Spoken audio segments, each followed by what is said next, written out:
தனுசு. ஓம் விக்னேஸ்வராய நமக. ஓம் குலதேவதாமணியப்ப சுவாமியே நமக. பேரன்புமிக்க 360 டிவி சேனல்களுக்கு ஜோதிடர் முத்துசாமியின் இனிய வணக்கங்கள்.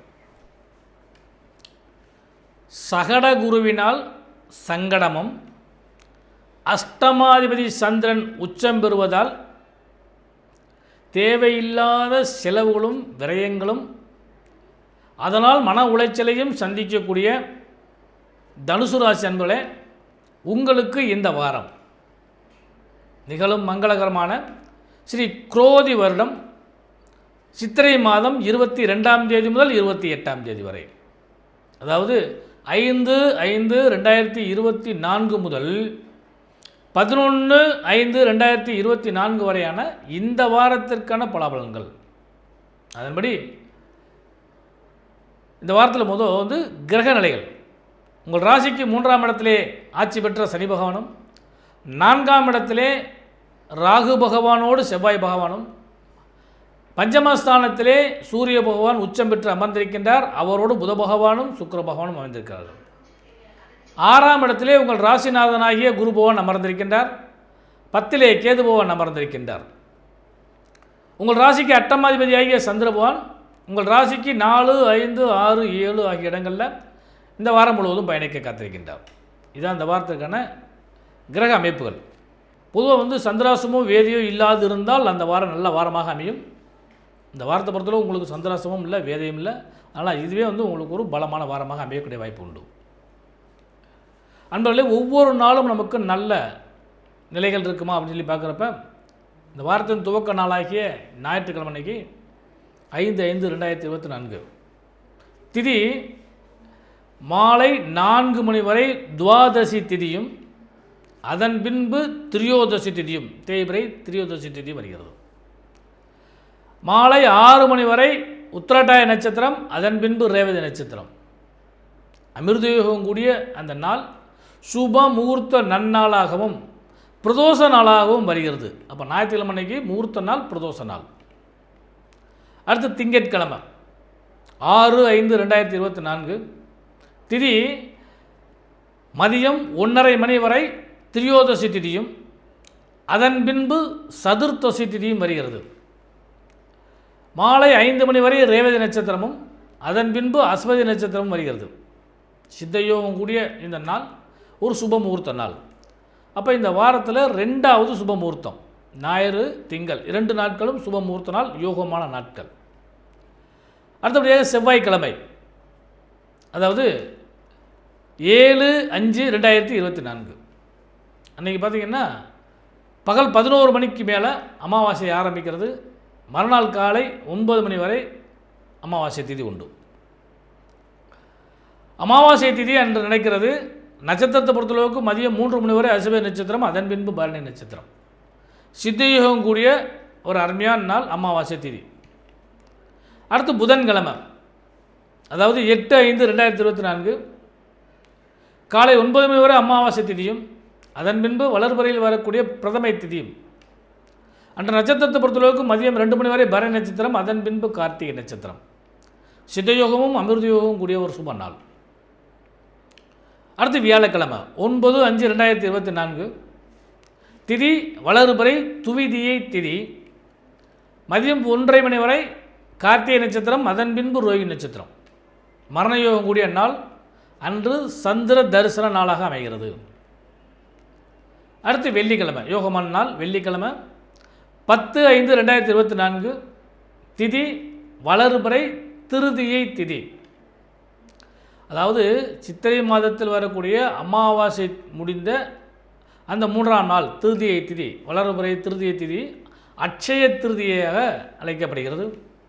அதன்படி வெள்ளிக்கிழமை அன்னைக்கு அட்சய திருதியை.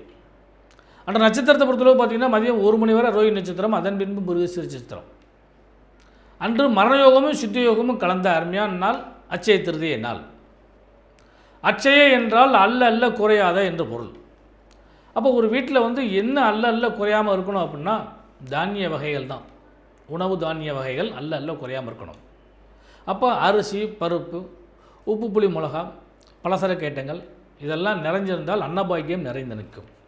அதனால தான் அன்னைக்கு அந்த ஐட்டங்களை வாங்குறது தான் நல்லது. தானியங்களையும் உணவு தானியங்களும் வாங்குறது தான் நல்லது. இதில் இப்போ சமீப காலகட்டமாக அச்சய திருத்தினால தங்கம் வாங்கணும் அப்படிங்கிற அளவுக்கு மக்கள் கொண்டாந்துட்டாங்க. அது அவங்களுடைய விருப்பத்தை பொறுத்த விஷயம். அடுத்து இந்த வாரத்தின் கடைசி நாள் சனிக்கிழமை அன்னைக்கு 11/5/2024 திதி வளர்பிறை சதுர்த்தி திதி. நட்சத்திரம் மதியம் 1 மணி வரை மிருகசீரிஷ நட்சத்திரம், அதன் பின்பு திருவாதிரை நட்சத்திரம். சித்தயோகம் கூடிய நாள். இதுதான் இந்த வாரத்திற்கான திதி வார யோக நட்சத்திர அமைப்புகள். தனுசு ராசி என்பதிலே பொதுவாக இந்த வாரம் நமக்கு யோகமான வாரமாக அமையுமா அப்படின்னு சொல்லி பார்க்குறப்ப தனாதிபதியாகிய சனி பகவான் 2ஆம் இடத்தில் அமர்ந்திருக்கிறதும் பஞ்சமஸ்தானத்தில் சுக்கிர பகவான் அமர்ந்திருப்பதும் லாபத்தை கொடுக்கும். யோகமும் லாபமும் கொண்ட இந்த வாரத்தில் பணப்பொருளாதாரம் சிறப்பாக இருக்கும். கடன் நோய் வம்பு வழக்குகள் காணாமல் போகக்கூடிய அளவுக்கு வாய்ப்பு உண்டு. இஎம்ஐ கட்டுறது, வட்டி கட்டுறது, கடன் சார்ந்த விஷயங்கள், வராக்கடன் இவைகளெல்லாம் உங்களுக்கு திருப்திகரமான நிகழ்ச்சியாக இந்த வாரம் முழுவதும் நடப்பதற்கு வாய்ப்புகள் உண்டு. இதெல்லாம் கூட இந்த வாரத்தில் சிறப்பு தொழில் வியாபாரம், அருமையான வியாபாரம், அருமையான தொழில் நிலைகள் நடக்கும். சூரிய பகவானுடைய ஆசீர்வாதத்தினால் பரிபூர்ணமாக லாபங்கள் கிடைக்கும். அப்போ அந்த பலம் பொருந்திய இந்த வாரத்தை நீங்கள் பயன்படுத்தினால் தொழில் வியாபாரத்தில் முன்னேற்றம் காண்பீர்கள்.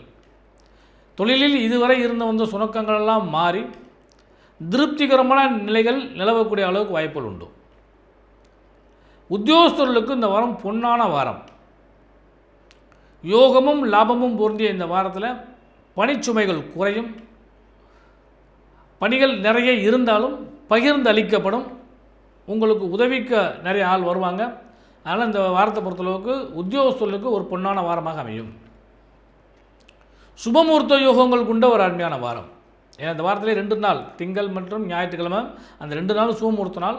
அதனால் தனுசு ராசி நண்பர்கள் சுபமுகூர்த்தத்தை பற்றி பேசலாம், சுப நிகழ்ச்சிகளில் கலந்து கொள்ளலாம், சுபங்களை உறுதி செய்வதற்கான வாய்ப்புகள்லாம் இந்த வாரத்தில் உங்களுக்கு கிடைக்கும். உடல்நிலைகளில் சற்று கவனம் செலுத்துங்கள். ஏன்னா உங்கள் ராசிநாதனாகிய குரு பகவான் 6ஆம் இடத்தில் அமர்ந்திருக்க காரணத்தினால குறிப்பாக சொல்ல போனோம்னா தலை சுற்றுங்களா, அந்த தலை சுற்றி தலை சுற்றி வர்றது, அது மாதிரி இப்போ ப்ரெஷர் அதிகரிக்கிறது, சர்க்கரை நோய் சம்மந்தப்பட்ட விஷயங்கள், அதே மாதிரி வயிறு சார்ந்த விஷயங்கள், இதெல்லாம் இந்த காலகட்டங்களில் உங்களுக்கு ஏற்படுறதுக்கு வாய்ப்பு உண்டு. அதனால் உடல்நிலைகள் மட்டும் கொஞ்சம் கவனம் செலுத்துங்கள். குறிப்பாக சாப்பாடு விஷயத்தில் கொஞ்சம் கவனமாக இருந்துக்குங்க. அடுத்து பெண்களுக்கு பலமும் யோகமும் லாபத்தோடு கிடைக்கக்கூடிய ஒரு அற்புதமான வாரம். கணவன் மனைவி உறவு பலப்படும். 5ஆம் இடத்தில் அமரும் பொழுது புத பகவான் 5ஆம் இடத்தில் அமர்ந்திருக்கிறார், சுக்கிரோடு சேர்ந்து அமர்ந்திருக்கிறார். சுகபோகங்களுக்கு பஞ்சமில்லை, லாபங்கள் கிடைக்கும். குழந்தையால் லாபம், குழந்தைக்கு லாபம். புத்திரபாக்கியத்தை எதிர்பார்த்து காத்திருக்கக்கூடிய பெண்களுக்கு சுப செய்திகள் நிச்சயமாக கிடைக்கும். சுபமங்கலத்தை எதிர்பார்த்து காத்திருக்கிறவங்களுக்கெல்லாம் மனம் விரும்பிய மணாளன் கிடைப்பதற்கான வாய்ப்புகள் உண்டு. வீடு, வண்டி, வாகன சேர்க்கைகளும் தாய் வழி தந்தை வழி உறவுகளால் லாபமும் கிடைக்கும். அதே நேரத்தில் அவர்களோடு சிறு சிறு மனஸ்தாபங்கள் ஏற்படுவதற்கான வாய்ப்புகளும் உண்டு. அதனால் கொஞ்சம் அந்த நேரத்தில் கொஞ்சம் எச்சரிக்கையாக இருந்துக்குங்க. மற்றபடி தொழில் வியாபாரத்தை பொறுத்தளவுக்கு சிறப்பாக இருக்கிறது. உத்தியோகத்தை பொறுத்தளவுக்கு நல்ல யோகங்கள் கொடுக்குது. அப்போ இந்த வாரத்தில் நீங்கள் வழிபட வேண்டிய தெய்வம் அப்படின்னு சொல்லி பார்க்குறப்ப செவ்வாய்க்கிழமை அன்னைக்கு அமாவாசை வருது. அவரவர் இல்லத்து இறந்த முன்னோர்களை திதி தர்ப்பணம் வழிபாடு இவைகள் செய்து வழிபாடு செய்யுங்க, நல்ல யோகத்தை கொடுக்கும். அச்சய திருதியை நாளில் இறைவனை வழிபாடு பண்ணுங்க. கூடுமான வர பெருமாளை கும்பிடுங்க, தாய் மகாலட்சுமியை கும்பிடுங்க, அன்னபாக்கியம் நிறைந்து கிடைக்கும். எல்லாம் உள்ள இறைவனுடைய ஆசீர்வாதத்தில் உங்களுக்கு எல்லா நன்மைகளையும் கிடைக்க இனிய நல்வாழ்வு.